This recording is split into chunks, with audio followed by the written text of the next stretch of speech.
તો કૃષ્ણજી, આ જો એરપોર્ટમાં જે કંઈ થાય પછી આનો ગુનો ક્યાં નોંધાય, આની પ્રોસેસ કેવી રીતે થાય? આ કસ્ટમ એક્ટનો ગુનો છે, એટલે આની ફરિયાદ પોલીસમાં થતી નથી. આ કસ્ટમ એક્ટ પ્રમાણે કસ્ટમમાં જ એની ગુનો દાખલ થાય, આરોપીની ધરપકડ થાય અને દાણચોરીના ગુના સબબ એમની સામે પછી કોર્ટમાં કાર્યવાહી થાય.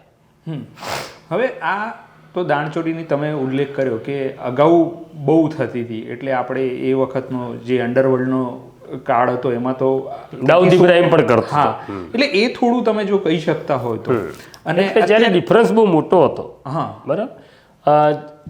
કસ્ટમ ડ્યુટી બહુ હેવી હતી સોના ઉપર, ત્યારે આ દાણચોરી પુષ્કળ, ખાલી સોનાની નહીં, ઘડિયાળો છે, બ્રાન્ડેડ વસ્તુ છે, રીબોકના બૂટ છે, આવી ઘણી બધી વસ્તુઓની દાણચોરી થતી હતી.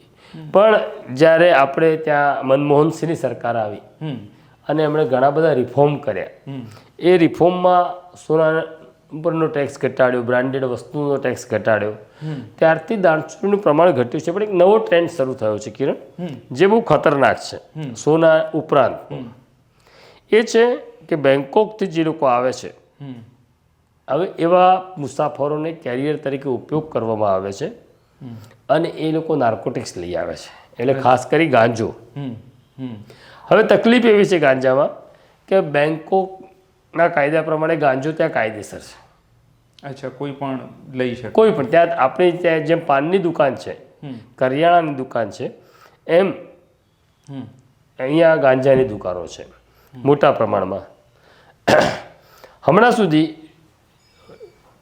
કસ્ટમે 10 મહિલાઓને પકડી છે અમદાવાદ એરપોર્ટ ઉપર, જે ગાંજા સાથે બેંકોકથી આવતી હતી અને વિપુલ માત્રામાં ગાંજો પકડ્યો છે. એટલે મહિલાઓનો ઉપયોગ હવે નાર્કોટિક્સમાં થવા લાગ્યો. હવે આનું કારણ શું છે? કારણ એવું છે કે માની લો કે મારી ઉપર ગાંજાનો કેસ થયો કસ્ટમ એક્ટ પ્રમાણે, કે પોલીસે પકડ્યો, તું પકડાઈ ગયો, તું કેરિયર છે, હું માસ્ટર માઇન્ડ છું, હું તરત ભાગીને બેંકોક જતો રહું.